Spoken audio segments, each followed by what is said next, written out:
Kollywood star జంట నయనతార విఘ్నేష్ శివన్పై కొద్ది రోజులుగా రూమర్స్ వినిపిస్తూనే ఉన్నాయి. వీరిద్దరూ త్వరలోనే తమ వివాహ బంధానికి గుడ్ బై చెప్పేస్తున్నారంటూ టాక్ వినిపిస్తుంది. ఈ స్టార్ కపుల్ గురించి పలు వెబ్సైట్లో కథనాలు వచ్చాయి. దీంతో నయనతార తమపై వస్తున్న రూమర్స్పై గట్టిగానే రిప్లై ఇచ్చింది. తన భర్తతో సన్నిహితంగా ఉన్న ఫోటోలను షేర్ చేసింది. మాపై సిల్లీ న్యూస్ వచ్చినప్పుడల్లా రియాక్షన్ ఇలాగే ఉంటుంది అని ఘాటుగానే బదులిచ్చింది. కాగా పెళ్లి బంధం గురించి నయనతార కొన్ని రోజుల క్రితం సోషల్ మీడియాలో పెట్టిన ఒక పోస్టు ఈ రూమర్స్కి కారణమైంది. తెలివి తక్కువ వ్యక్తిని పెళ్లి చేసుకోవడం పొరపాటు, నీ భర్త తప్పులకు నువ్వు బాధ్యత వహించవలసిన అవసరం లేదంటూ సోషల్ మీడియాలో పోస్ట్ చేసింది. అయితే కొద్దిసేపటికి ఆ పోస్ట్ డిలీట్ చేసింది. కానీ అంతలో నెట్టింట స్క్రీన్ షాట్లు దుమారాన్ని రేపాయి. ఆ పోస్ట్ వల్లే నయన్ విఘ్నేష్ దంపతులు విడిపోతున్నారంటూ కథనాలు వెలువడ్డాయి. దీంతో కోలీవుడ్లో వీరిద్దరి వ్యవహారం మరొకసారి హాట్ టాపిక్గా మారింది.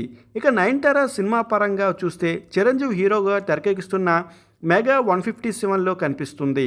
అంతేకాకుండా యాస్ హీరోగా వస్తున్న టాక్సిక్ మూవీలో కూడా కనిపిస్తుంది. కాగా నయనతార సరంగసి ద్వారా ఇద్దరు పిల్లలను కూడా జన్మించిన సంగతి తెలిసిందే. వారిద్దరూ ఉయర్ ఉలంగా అని పేరు కూడా పెట్టారు.